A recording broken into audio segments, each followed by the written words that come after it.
Well, hello. My name is Renee Bangelsdorf. You've probably already seen me today, but this is my home office, and I am hosting a panel where we're going to talk about what makes aircraft transactions take so long and become so complex. Because the two other women that I've invited to be on this panel with me, and I believe that we could probably shorten that time by using three tactics that are pretty common business practices in order to do that.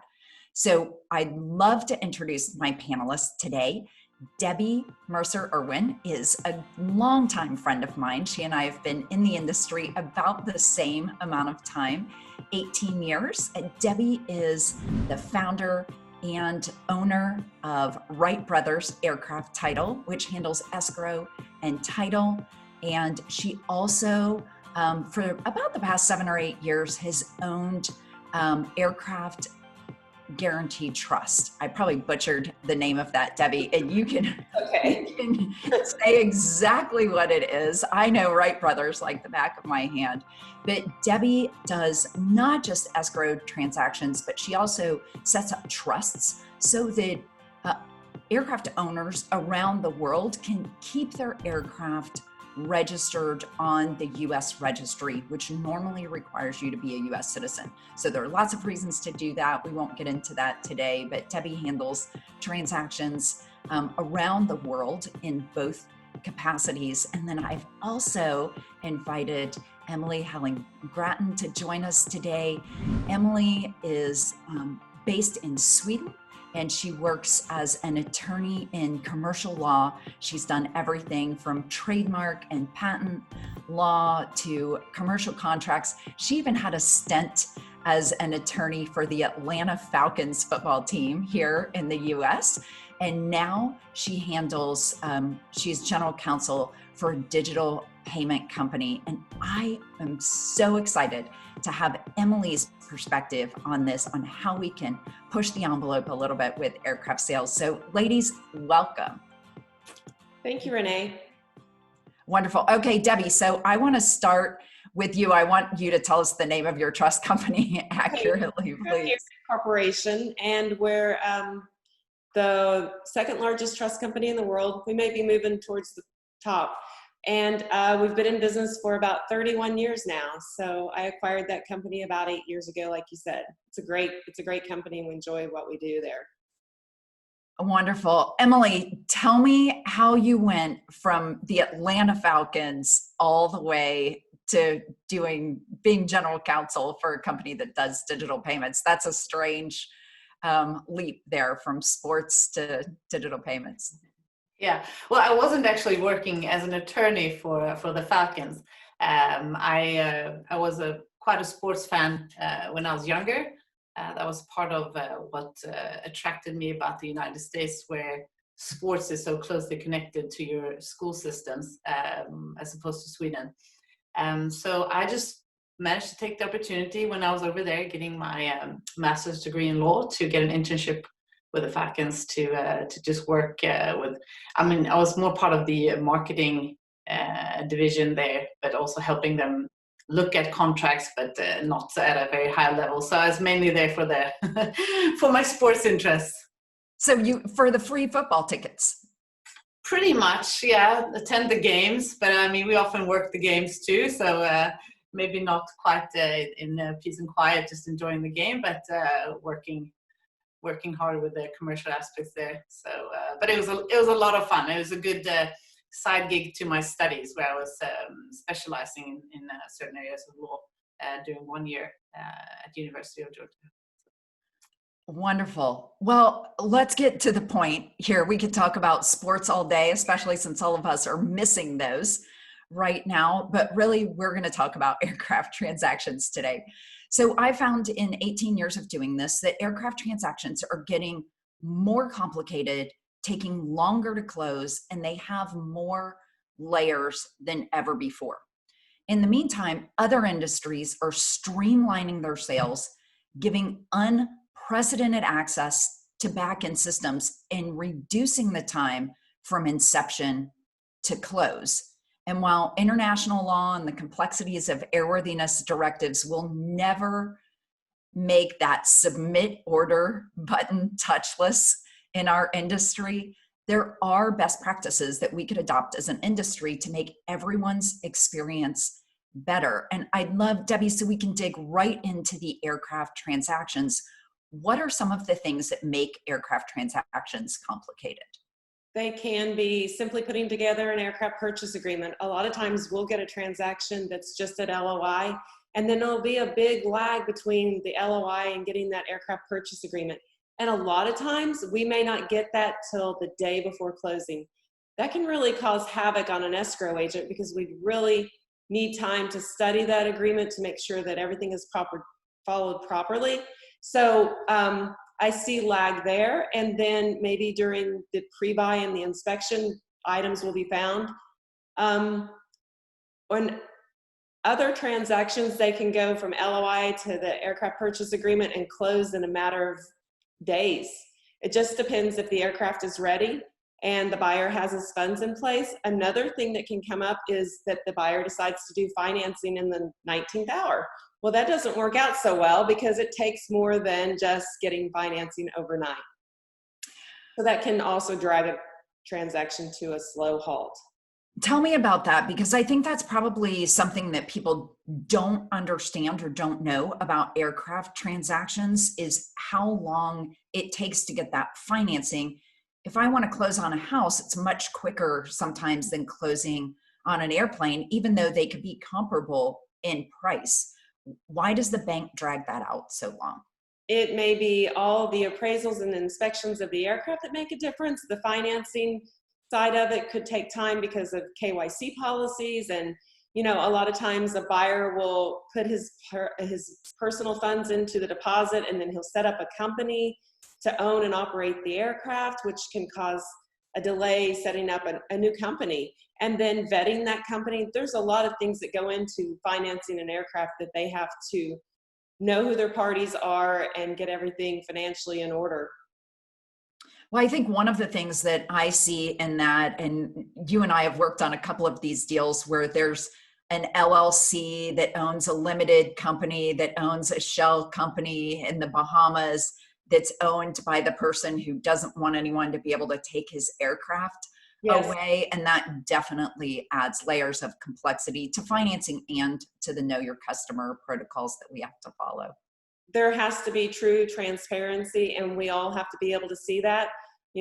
Everybody wants the anonymity of owning the aircraft and not to be able to know who the actual owner is. But when it comes to financing, that financier is going to have to know who they are all the way down to the bottom. Yeah. Emily, how do other industries handle some of these complex transactions?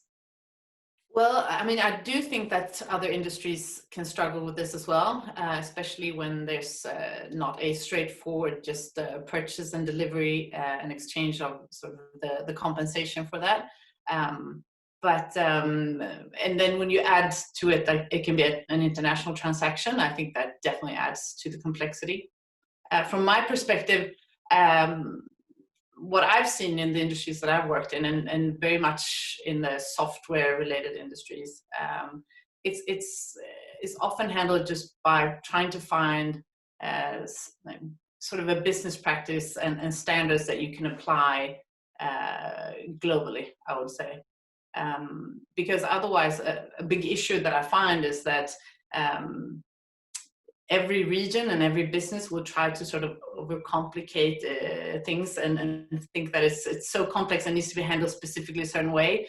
And I think I've heard that a lot when I have been sort of on the sideline involved in aviation transactions, that everything is so specific for this deal and everything needs to be tailored. And I think that sometimes that's what you should try to avoid. You should try to find very streamlined processes that allow for the different specifics for each transaction. But in general, I would say that you should try to find standard terms and conditions that make up a framework for how most contracts should look, and they should be balanced and not maybe drafted by one side and then just reviewed forever and negotiated in eternity. if you have a good set of standards, then you only need to negotiate, certain aspects that may be relevant for that specific deal. So I think that's a key thing. And I think in many industries, that certain things are, the common business practice, that is what you apply. So you don't really need to negotiate everything, and it doesn't leave as much open for discussion. I think that is really key. I think that's brilliant. And I think that that's something as an industry we've begun talking about. We certainly have not gotten there yet. Talking about standardizing contracts, having some sort of a form that could be an industry best practice. I think that overall that would protect everyone. It protects the buyers and the sellers. It protects the brokers. It even though they want to write their own contracts, sometimes protects the attorneys, because it gives a best practice so that they can negotiate the fine points instead of the structure of the deal overall. I think I love hearing you as an attorney say that that's a great best practice that you see in other industries, because it really is something that we should embrace in this industry, that standardization. Debbie, just because you see so many of them, I've done deals with like a 2-page contract, and I've done deals with a 45-page contract. Do you find that they're all over the place? They are all over the place. And I'm looking forward to the day that we have a standardized purchase agreement for an aircraft. It would make things a lot easier. And many of the terms are very standard and should be put together. And it would really probably simplify getting from an LOI to an aircraft purchase agreement. And then that way we don't have to weed through to find maybe a little hidden part that we're not expecting buried in a 45-page contract. Yeah, it definitely can throw those off. I think standardization is key. I think the next thing that's really key is transparency. And I know, Debbie, you and I have exchanged thousands of emails over the years on deals. And Emily, I know that your husband, Andy, has done the same. There's no standard process for exchange of information. And sometimes people get left off of emails, and then it doubles or triples our work trying to explain something that we thought another person knew. That could be anything from financing falling through to a squawk being disclosed on an aircraft, or something being approved for funding or for expense. And so lots of things can get lost in translation here. And I think that transparency is really key. Emily, can you speak a little bit to that and how other industries do that? I know when we do project management just internally, we use some software tools that really help with that. What do you see? To be honest, I think that's one area where a lot of industries are lacking, a very uniform process for how to handle the whole negotiation process from beginning to end to see it through. And I think what can be a problem there is you may have a pretty good contract in place at the end of the day, but if there's an issue later on and you have trouble following the trail of emails and what was said and what was promised, that is causing a lot of problems, especially in larger disputes. So if you can have a system that in a very good way logs sort of the entire negotiation process, I would say, up until a finalized contract, that is really an advantage for everyone, especially in the event that things don't end in the best way. And also, if you can follow that up with a good contract management system, that's even better, so that you actually can keep track of the entire file, and also follow up on things. There may be certain deadlines to meet or something to follow up on later. So I think that's I think that is missing, and a good tool for that would be extremely beneficial. What about encryption of the data there? Because obviously with large transactions with confidentiality agreements in place, and money being exchanged and sensitive information being exchanged, is the security there to protect people's information? I think it is at times, but not always. And again, I think, on this topic in general, I think if you can find trusted systems and third parties in general, that is also going to help international transactions for these sort of larger deals. You need to find trustworthy, sort of reputable third parties that you can utilize, both for systems who can encrypt data, who can assist you with escrow, for example, who can provide inspection services. I think a big issue that I find with aviation is that there is a lot of skepticism towards someone else's law firm, another country's what could be their jurisdiction, how their courts would handle a dispute, how someone else is analyzing a protocol. So if you have those things set up, it makes people feel much more comfortable if you know that it's something that is trusted. And so I think to have proper systems for encryption of data and also for digital signatures and everything like that, it's so key, because it speeds everything up, because you can use sort of a trusted source to transfer the information that is so sensitive. That is one thing that I'll point out that we've adapted at the FAA. And I know that Debbie, I can see her smile. She is so excited about having digital signatures being accepted by the FAA.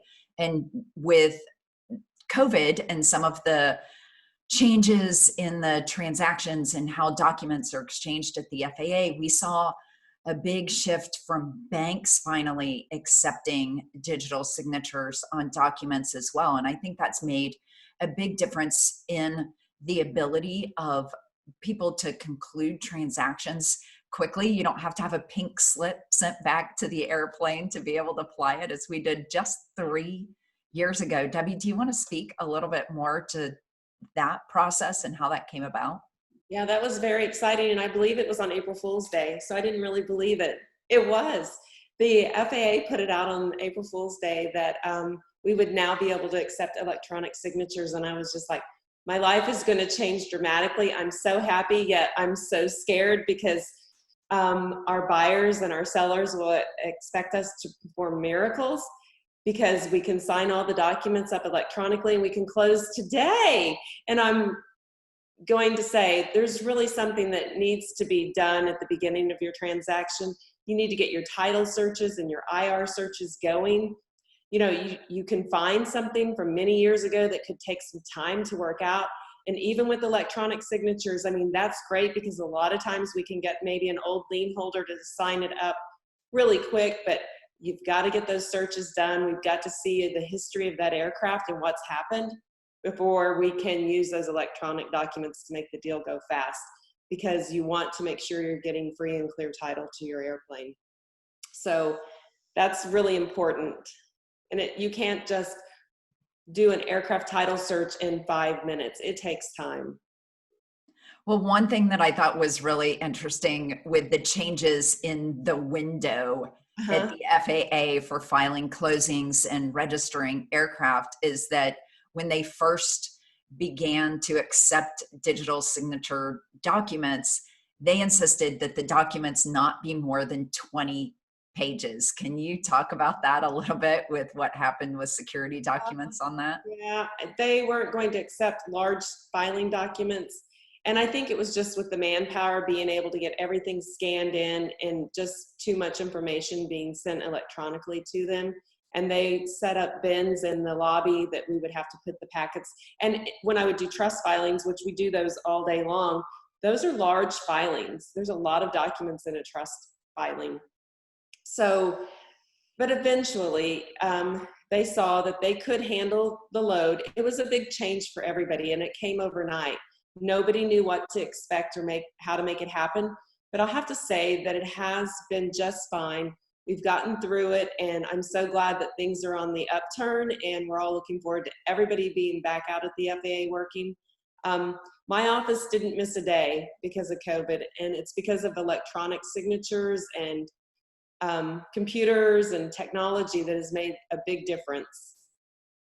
Well, I think when we first began this panel today, I talked about 3 tactics that can really help us make aircraft transactions go more smoothly. And we've really hit on all 3 of them. The standardization, which Emily brought up, automation, Debbie, which you've brought a little bit up about, and Emily did as well, and then transparency and allowing people to really see what's going on in the deal and have a good trail of that, because it will ease any misunderstandings or disputes that happen later on. So I want to thank both of you very much for being part of this panel today. It's been great.